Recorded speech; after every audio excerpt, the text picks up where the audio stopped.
और यहाँ पे चेस्ट का चौथा भाग लेंगे 9 इंच और 1.5 इंच हम यहाँ पे एक्स्ट्रा लेंगे और हाफ इंच यहाँ पे बाहर के साइड निशान लगाएंगे। निशान लगाने के बाद में फ्रेंच कर्व से यहाँ पे आर्म होल का शेप देंगे।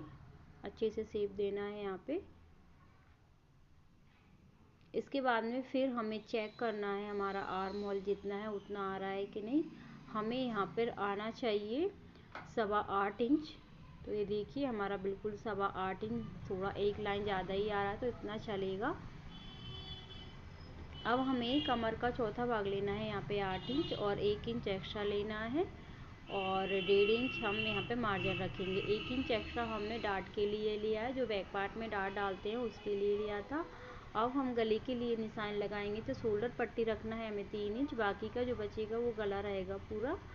और गले की लंबाई हम रखेंगे 9 इंच, 8.5 इंच हमें तैयार चाहिए और नीचे से चौड़ाई रखेंगे इसकी 3.5 इंच। और यहाँ से एक बॉक्स बना लेंगे। बॉक्स बनाने के बाद में फ्रेंच कर्व को लेंगे और यहाँ से वी नेक हम बना लेंगे इसका इस तरह से। और इसके गले की कटिंग अभी नहीं करेंगे और चारों तरफ से इसको कट कर देंगे। गला हमें कट नहीं करना है। गला जब हम मेन कपड़े की कटिंग हो जाएगी तो इसके बाद में जब सिलाई करेंगे तब कटिंग करेंगे। तो इस तरह से हमारा बैक पार्ट कट गया है और यहाँ पे ये फिटिंग वाला निशान है, यहाँ पे कट लगा लेंगे और गले पर भी। और जो हमने डार्ट के लिए एक्स्ट्रा लिया था उसके लिए भी हम निशान लगा लेते हैं। 4.5 इंच लंबाई रखना है हमें डार्ट की और 1 इंच इसकी चौड़ाई रखना है। 1 इंच ही हमने एक्स्ट्रा लिया था तो अच्छे से हम पहले नाप कर ही निशान लगा लेते हैं, इससे कम ज़्यादा नहीं होगा। दोनों तरफ निशानों को लगा लेंगे।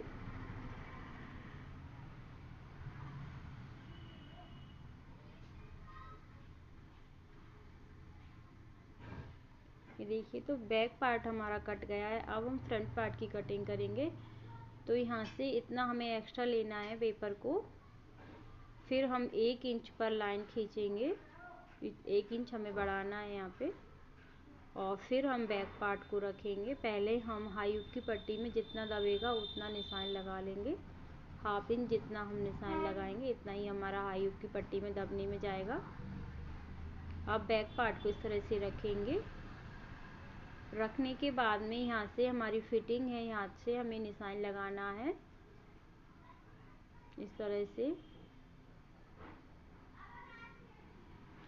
और यहाँ तक लगाना है गले तक।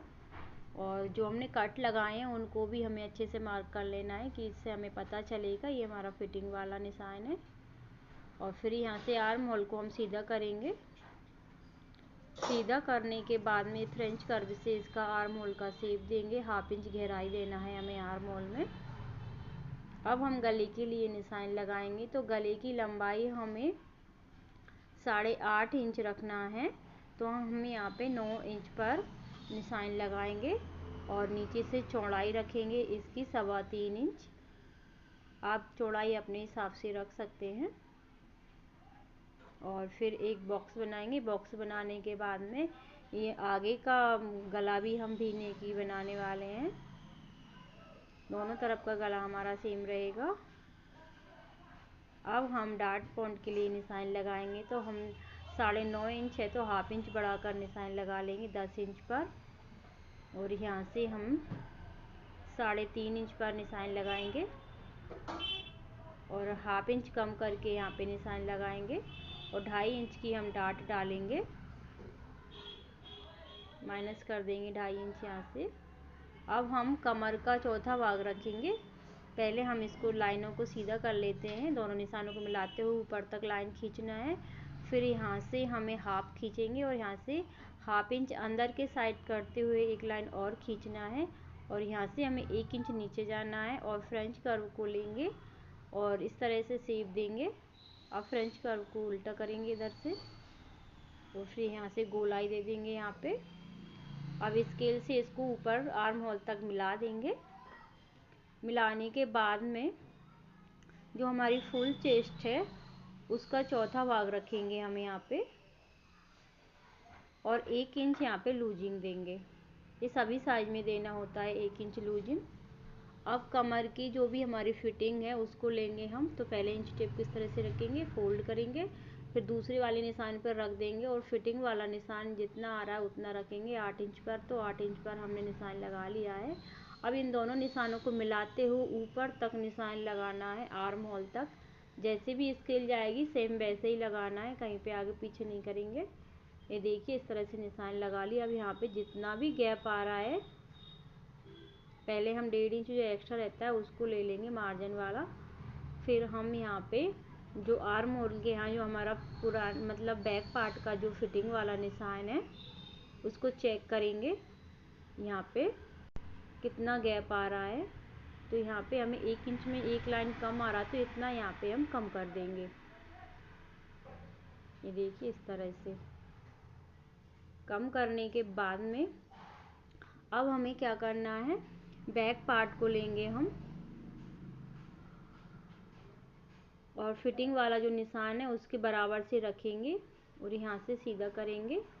और फिर स्केल से हमने जो 1 इंच एक्स्ट्रा लिया था वहाँ तक मिला देंगे।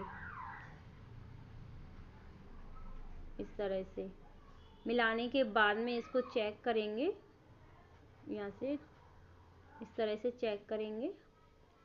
जितना भी आ रहा है उतना इस वाली लाइन को भी चेक करेंगे कहाँ तक आ रही है। तो ये यहाँ तक आएगी, इसीलिए हमने थोड़ा यहाँ पे एक्स्ट्रा लेके रखा था पहले।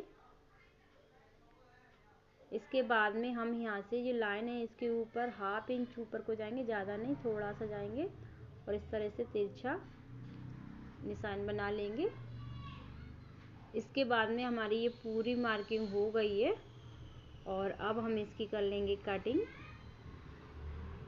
तो बहुत ही सिंपल है इस तरह की कटिंग करना, कोई चार्ट वगैरह की ज़रूरत नहीं है, सिर्फ आपको बॉडी मेजरमेंट चाहिए। सही बॉडी मेजरमेंट होगा तो आपका कटिंग भी बहुत ही अच्छा होगा। तो इस तरह से एक बार कटिंग करके ज़रूर देखें, बहुत ही अच्छी फिटिंग आएगी और कहीं पे शोल्डर गिरने का भी चांस नहीं रहेगा। और यहाँ पे कोई चार्ट वार्ट यूज नहीं किया गया है, सिर्फ आपको बॉडी मेजरमेंट ही चाहिए। तो ये देखिए इस तरह से हमारी फ्रंट पार्ट की कटिंग हो गई है। और यहाँ पे जो डार्ट डलती है उसको हम यहाँ पे इस तरह से पेपर पर ही माइनस कर देंगे। जब हम कपड़े पे कट करेंगे तो इसको हम नहीं डालेंगे।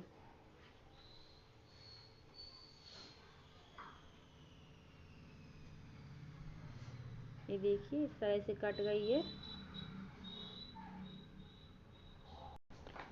अब हम स्लीव्स कट करेंगे। तो स्लीव्स का कपड़ा हमारा कम पड़ रहा था तो हमने जॉइंट लगा लिया है और स्लीव्स की लंबाई हमें 8 इंच चाहिए, तो हम 9 इंच पर यहाँ पे निशान लगा लेंगे और 1 इंच नीचे साइड भी लगा लेंगे और 3 इंच आर्म होल कम करेंगे यहाँ से हम।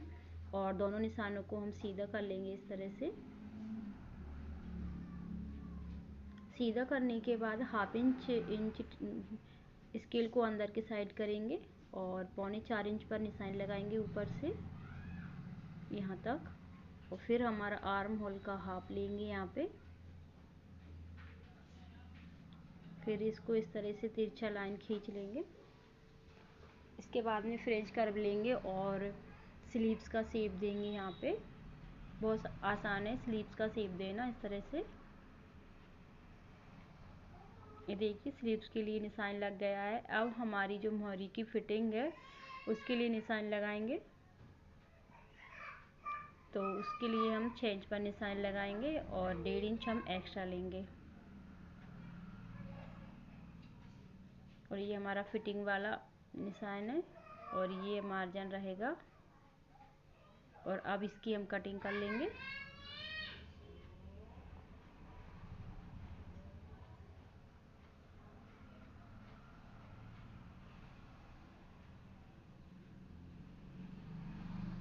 कटिंग करने के बाद में यहाँ पे हम कट लगा देंगे और 1/2 इंच गहराई देंगे फ्रंट के साइड।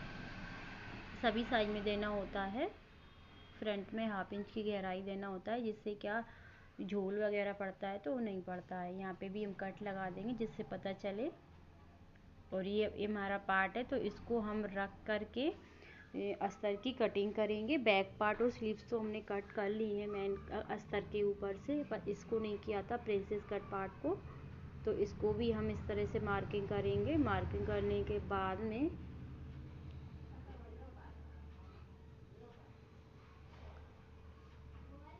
यहाँ पर देखिए जितना हमारा सिलाई में दबेगा उतना हमें बढ़ाना है यहाँ पे, और इसके बाद में इसकी कटिंग कर लेंगे।